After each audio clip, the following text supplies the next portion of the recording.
have a lot more to say than I will today. But everybody that knew Randy loved this sport. He loved it with every ounce of his energy. And he gave everything he had, you know, to try to do the best to make it as big as he could. And so, all I can say to everybody is, if you got a minute to bless him. Thank you. Thank you.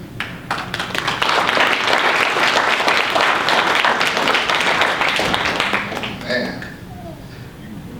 You can go ahead.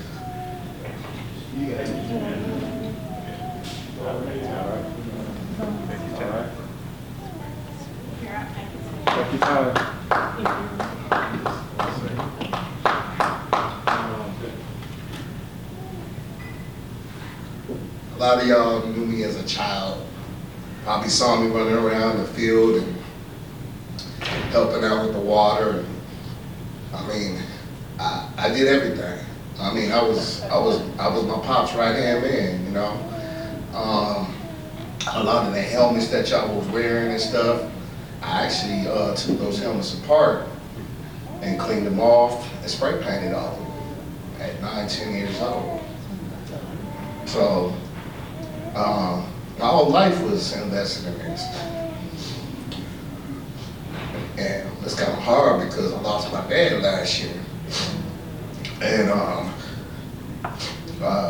we eventually, last year, it was a great year because prior to that, I was able to have a team in Minnesota.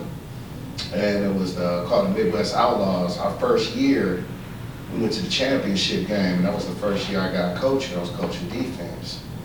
And it was kind of like my dad took a bunch of young cats from the neighborhood that some of them were high school dropouts. You know, some of them just never played ball. And they had a dream, they wanted to keep their dreams going. And I thank God that I was there to help them get their dreams off the ground. Because my dad, he pushed me to help me get my dreams off the ground. I was able to graduate from the University of Minnesota. I'm a scientist. I'm doing things in the community, helping out young people like my father did. And I'm very appreciative to be here to speak on his behalf. Like I said, it's hard because I lost him. It was everything.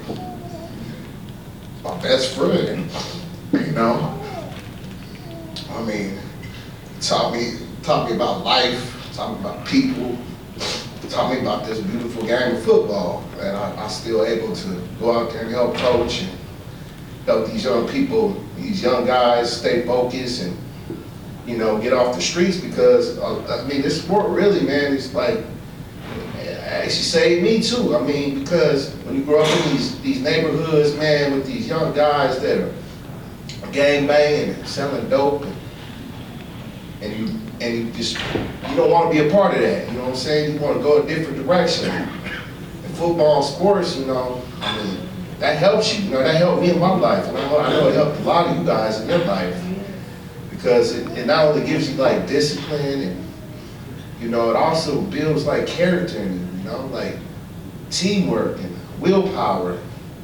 You know, when you don't want to get up and, you know, and work out, you don't want to go physically work out, you got a coach there that'll help motivate you or a teammate.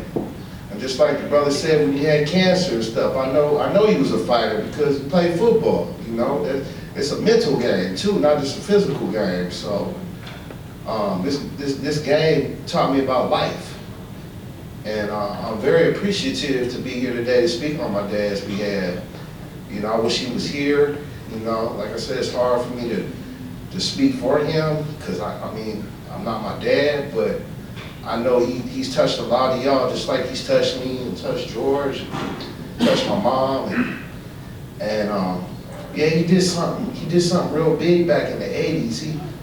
He raised all this money in this little office in Renton. I remember going to the office at like, you know, all the days, you know, just being there, spending all that time. But he raised all that money to take a lot of you guys to China, to Hong Kong back in '87, man. Like, I'm thinking about a black man during the 80s, especially in football, that did something that's kind of pioneering. I mean, if you think about it, I mean, not too many people were doing things like that. He was on the next level. And I just thank God that he's my father. And I thank God for all y'all. Okay.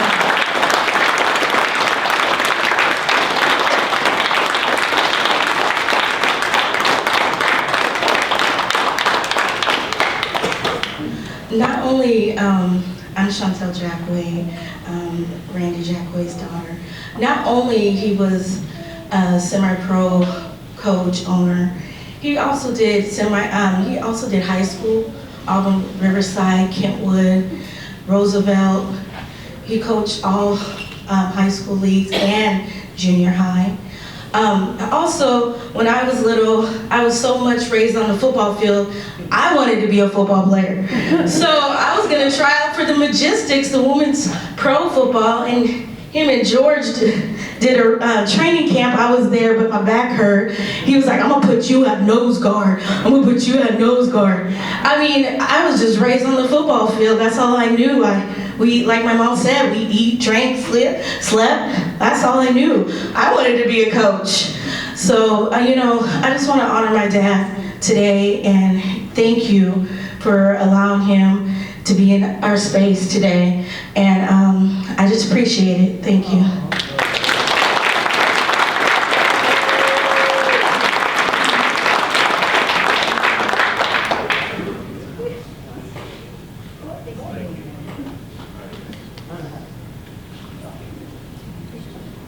All right, we have one that's not here today, but we're going to honor him.